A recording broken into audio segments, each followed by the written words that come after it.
All right, good afternoon, everyone. We have Emily, Nicole, and Mary here joining us from Sarah A. Reed Children's Center.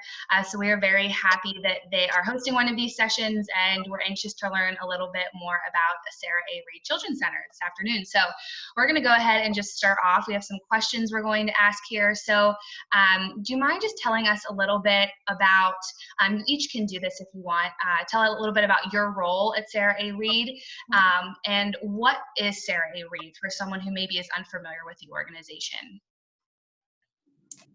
Okay, well, I'll start off. My name is Mary Barr. I'm the Associate VP of HR here at Sarah Reed. I have had the great fortune of spending, good fortune of spending most of my career here at Sarah Reed. So I've been here a bit of time, and I oversee the HR function. So I work with this great team of recruiters, staffing specialists, as we call them here, and also an HR administrator, and we kind of provide services to our 300 and almost 350 employees, making sure they have benefits, they have career development services, training in place, onboarding. So we take it everywhere from recruitment and promotion of the work that we do here at Sarah Reed and the careers we have here at Sarah Reed, all the way through to the employment experience. And Sarah Reed Children's Center is a children's mental health treatment organization. So we provide services, a variety of services to children, adolescents, and families. We do that through a variety of programs in the Erie region. And I know that on our website, it states that we serve over 900 children a day. So that's when we're running, not during COVID time necessarily, but during normal times. We do reach a lot of students, children, students, families in the Erie region. And so we all within the department hire people to work directly with those kids. So I'll let Nicole and Emily talk a little bit about their roles here, because that's their main function. Perfect, thank you. I'm Emily Ferguson. I've been with Sarah Reed for almost 3 years now. I am a staffing specialist here, and I recruit primarily for the school and day programs. I started actually at Sarah Reed as a direct care employee in the residential program. So that's how I spent my first year here. So I have that experience, and then translated to this role, which I've been in for 2 years. My primary responsibilities are recruiting, as well as I run the social media pages for Sarah Reed. We're on Facebook, Twitter, and Instagram, and any other kind of rewards and recognition tasks. And then just to add to what Mary said about Sarah Reed, something that's, we do is we're trauma-informed care. So we're working with kids who've experienced pretty significant trauma, and we work with them in a variety of services that range from outpatient and med management all the way up to a residential program. So there's really kind of a service for every child and family that needs it here. Yep, and I'm Nicole Schaefer. I'm a staffing specialist as well. I just started my kind of work career here. I've been here for about a year now. I graduated in 2019, got this position right out of college, and it's been an amazing experience. So my role is to recruit for our residential facility. It's our biggest program, where our kids anywhere from ages 6 to 18 are here receiving clinical services and treatment. They are here year-round, so they eat here, sleep here. They'll receive their treatment and education here as well. So I recruit some of our direct care professionals to work directly with them. So I'll be screening, recruiting, interviewing, and hiring those candidates for those positions at our residential facility.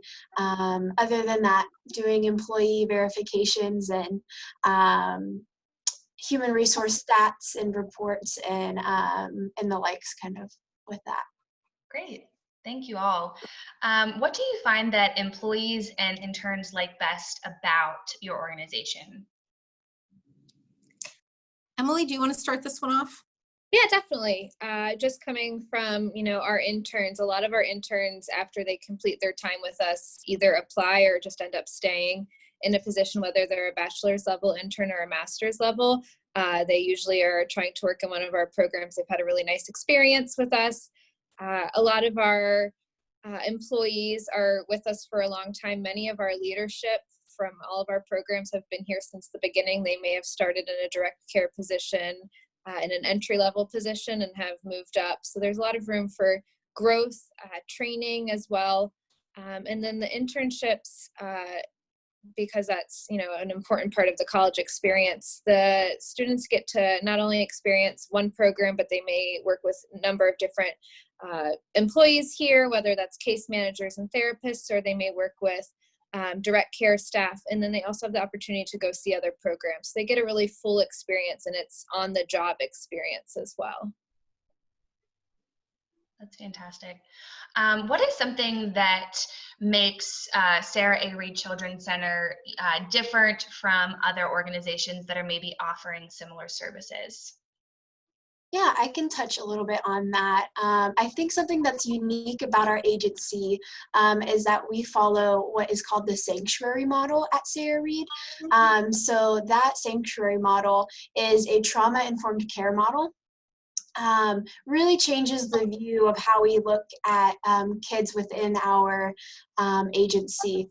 Really takes a look at what has happened to the child, what trauma have they gone through, and that really, by addressing that, we can address the various emotions and the behaviors, and so really does affect everything we do, not only client and staff, but also staff to staff.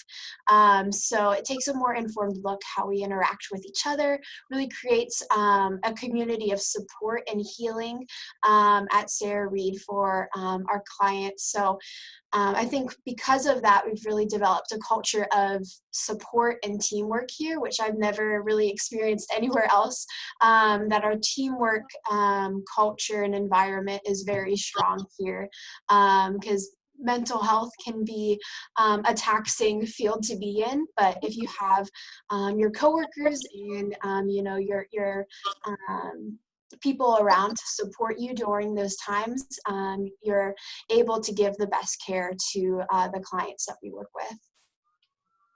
That's really interesting. This kind of falls, I guess, a similar question here, but what is something that most people don't know or would be surprised to learn about your organization? I would say that a surprising thing, and I think something that we're most proud of, is that we're approaching our 150th year of operation. Oh, wow. In the Erie community. So we were one of the earliest social service organizations established in Erie County. So we've had a long and rich history in the community, and we hope to continue that. So you know, I think just bringing vibrant mental health services and being aware of what the community needs and extending that philosophy that Sarah A. Reed established so many years ago. Yeah, that's impressive. What is something that you all look for when you're reviewing a candidate's resume or cover letter? Is there something specifically that catches your eye? I think when I screen candidates through a variety of sites, I'm always of course, looking for, you know, a clean format, proper spelling, double checking everything. I know that there's the idea that a resume needs to be one page, but I'm open to, you know, 2 to 3 pages if it's all relevant. You know, you don't want 20 pages of everything you've ever done, but keeping it relevant. I think sometimes it's hard, especially with how involved people can be now in school and in life, to keep everything on one page. So I'm open to that. I think submitting a cover letter is very important.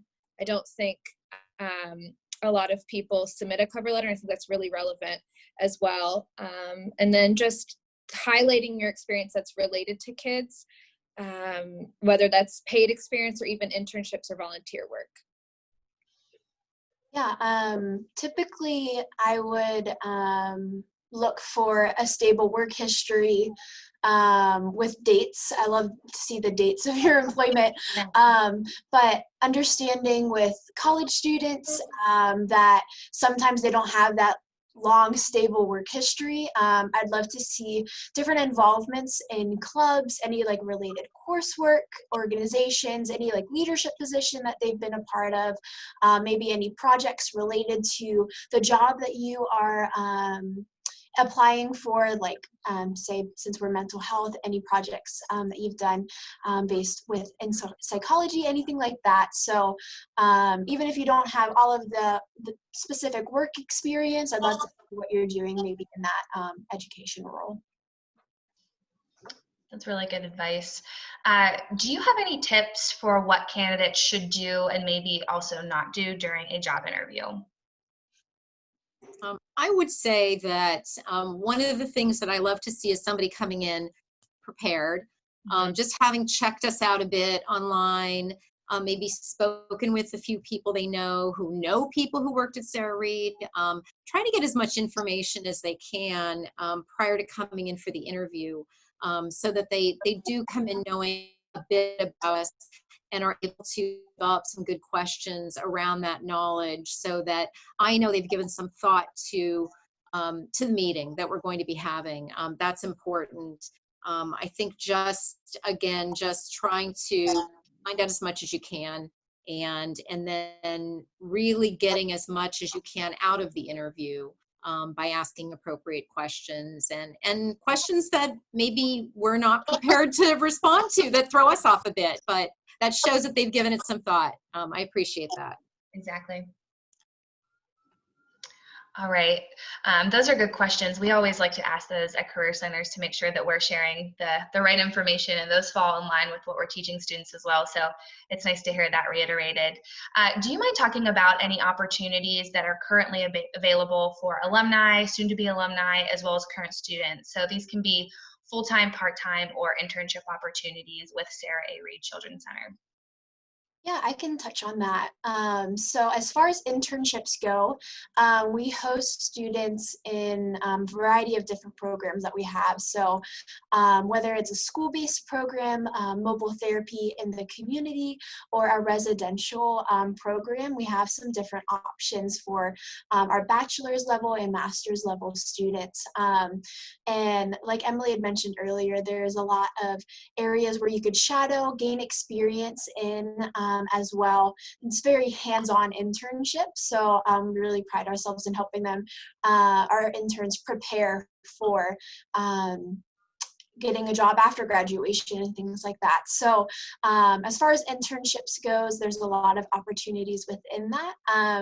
And as far as positions goes, I have both part-time and full-time positions, and I love to hire my part-time students into full-time positions once they graduate, or maybe they have a lower workload that semester. We love working with our students and accommodating them as they gain that real field experience as they're learning. So part-time can look like weekends, or we have a Monday through Friday morning position as well. And our full-time positions are second shift, full-time, 4 days on, 3 days off. So a lot of different opportunities within that, and then also for advancement within the agency. That's great. If students or alumni want to learn more about these positions, where would you direct them to look? Yeah, I would direct them to look right on our website at sarahreed.org. Under the Employment tab, you'll find all of our open positions. We also post on Indeed and ZipRecruiter as well. So find out more information on any of those 3 websites. That's perfect. What is one piece of information you'd like to leave students who are watching this video with as we kind of wrap up our session here this afternoon? I think one thing that sets us apart and is helpful when a student's looking for a job, whether it's with us or in other organizations, we do observations with our candidates. So after their interview process, we invite them to come and spend an hour shadowing different staff, meeting the kids, seeing the program, getting a tour a little more in depth. And I know when I was hired, that really helped me to actually see what the work was. And it really made me fall in love with Sarah Reed even more. So I think that that's a great thing if you're applying, whether with us or somebody else, to be able to see the work you're doing, to see if it's a good fit for you, because the job is a choice that's going to affect you as well. So as much as you're being interviewed, you're interviewing the employer as well. So I think that making sure that it's a good fit is really important.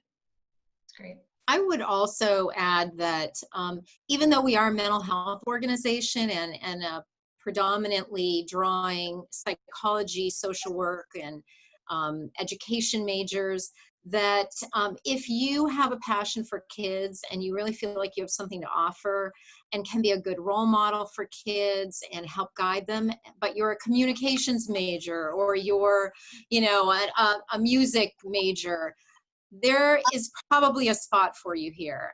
You know, I think we look more at the whole person and what they have to offer.